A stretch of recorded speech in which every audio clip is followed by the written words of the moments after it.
what I'm doing. That's the way I want it. Light and often.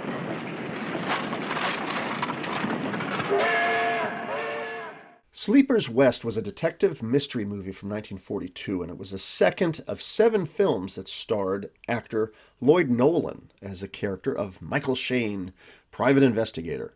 Now, I've seen actor Lloyd Nolan in a number of crime films before, and I think he's a great actor, and I was really curious to check out this film series.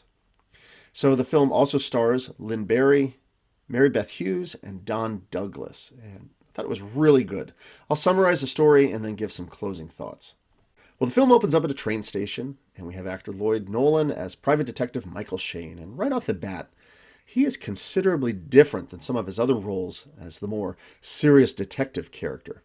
You know, when his friend Kay arrives, played by lovely actress Lynn Bari, he just livens up far more than I'm used to seeing from his usually more serious character. So the two of them have some lively banter, and we can see that there was a former flame between the two of them, but that both of them had issues that kept them apart. But it turns out that they will both be on this train ride together. It'll be just like old times. You and I traveling around together. Oh, no, I never got anywhere traveling with you. I always wound up alone. We back there again. You remember that little date with the preacher? All right, I kept you waiting for 1 hour. Gosh, if a girl really loved a guy, I she waited could wait through that a long. christening, a confirmation, a wedding, and a funeral at that church. What do you think of that? It wasn't the same person. Life passed me by as you passed me up. Hey, wait. So we cut over to the character of Helen, who's played here by actress Mary Beth Hughes, who I've seen in other films before, like The Great Flammarion. Now, she is on a stretcher, and she has dark hair, she appears sickly, and she's carried into this private train car. But once alone, we see that this was just a clever ruse, and then she springs up, changes her outfit, removes a wig, and we see that not is all as it seems. So Michael arrives, and he wants her to just stay there and lay low. And she gets kind of antsy with him, you know, being all cooped up and all on a train. But we learn the story here is that she is on her way to testify against someone named Callahan. So her life may be in danger here, and that's why Michael wants her to stay here and just lay low. Well, the engineers of the train are squabbling about the train being on time.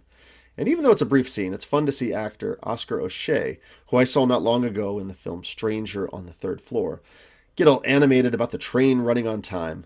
I love old steam train footage, by the way. And no, it's not just because it reminds me of the cannonball from Petticoat Junction. Wah, wah, wah, wah, wah.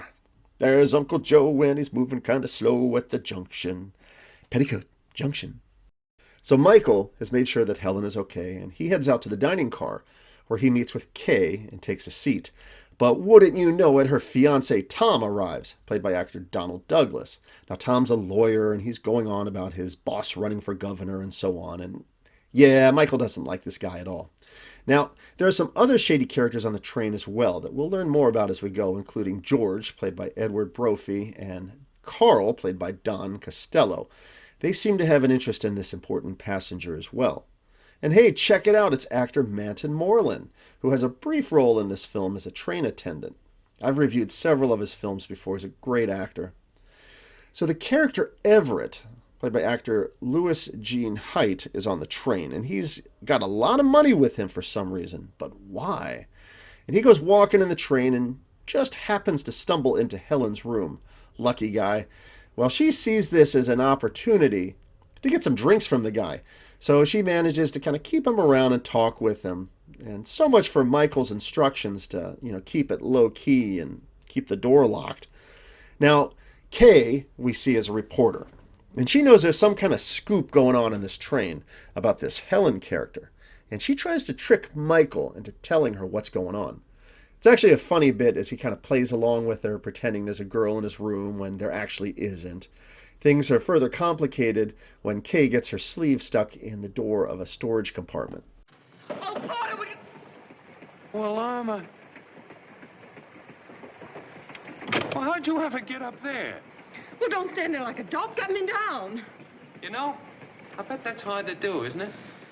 Put a torch in your hand and you could pass for the Statue of Liberty. So Michael goes back to check on Helen and finds out, yeah, she's been drinking, but he's unaware of the fact that this Everett guy is in the room kind of hiding. So he leaves, and we start to see a relationship forming, old Hollywood film style, as Everett opens up with Helen and basically mentions that he's running away from his old life, and you guessed it, he tries to convince her to go with him. Now, Helen's a little reluctant about it at this point, and she reveals that she is on her way to testify to avoid a parole violation.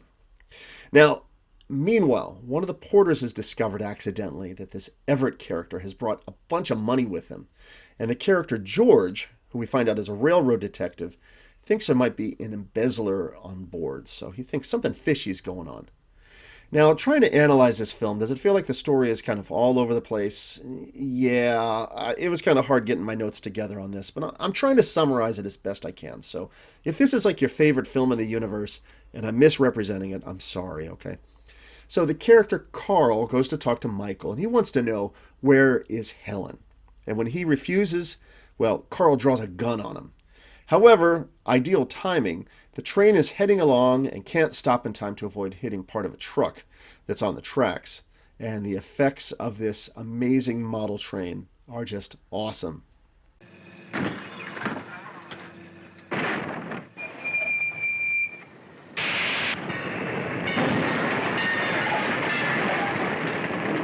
Well, this train crash is enough to give Michael the chance to clobber Carl and get away.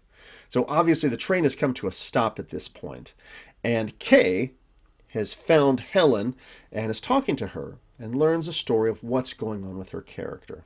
And she's sympathetic, and she offers to help her and Everett escape. And the three of them sneak into a local town with Michael in pursuit.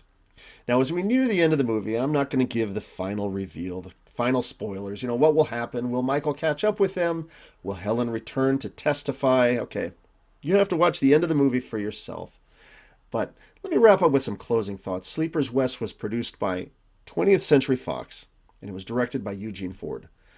I enjoyed the film a lot, but honestly, I didn't necessarily follow everything that was happening. Seems like a lot was going on in this film, but the performances were all great, and I really enjoyed seeing Lloyd Nolan, who, again, I've seen in other films before as a much more serious, stern character. I mean, for instance, like The House on 92nd Street from 1945. You know, Nolan plays a character who's an FBI inspector who's much more stern, much more humorless, you know, more like a Joe Friday character. But here, he's more smiles, he's more cocky and wisecracking. And I really loved his playful relationship with the character of Kay, actress Lynn Bari, who was in a way kind of like a Lois Lane character. You know, she was out to get the big scoop in this story. And the two of them really had a great chemistry together. So this was fun. I would watch more of these Lloyd Nolan films. In fact, I may catch the next one. The film that follows this is Dressed to Kill. And I think that also starred both Lloyd Nolan and also Mary Beth Hughes. So I think I might cue that one up to see that next. Now, Mary Beth Hughes was lovely as the character Helen. I have to be honest, so I couldn't really get into her relationship with this Louis Jean Heights character of Everett. The two of them, I don't know, they just really didn't work together for me. Watching this all along, my suspicion was that she was just using him for drinks and eventually would just escape once he was drunk or something.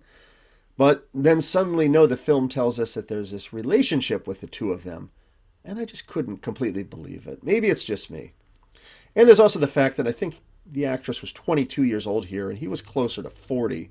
He almost resembles her dad in some scenes, but that was my takeaway. So honestly, I enjoyed watching the story unfold, and at times it can feel claustrophobic, confined to the interior of a train.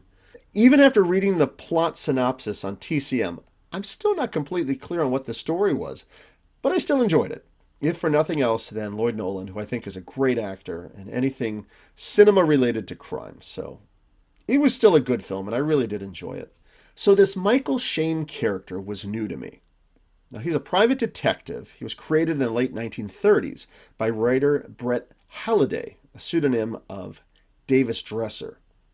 This character was in a number of films, with a series of 7 specifically that starred Lloyd Nolan as a title character that he acted for 20th Century Fox. There were a total of 50 Michael Shayne novels published, written by Dresser and some ghostwriters as well. So yeah, this was interesting to learn about, and I might have to go look up some of these novels to read for the next time I'm stuck at the DMV or jury duty. You think I'm kidding, by the way, but I am one of those weirdos that I would prefer to bring a paperback book if I'm going to go sit and wait for something instead of just playing on my phone the whole time. So those were my thoughts on the film Sleepers West. That was my review and just some closing thoughts. Honestly, I thought it was a fun film, if a little bit convoluted. And it was really great to see Lloyd Nolan in a considerably different role than I've seen him in before. So as mentioned before, I may have to move on and check out the film that follows this, Dressed to Kill, from 1941. So some good performances, some good set pieces. It's an enjoyable film and it's worth checking out.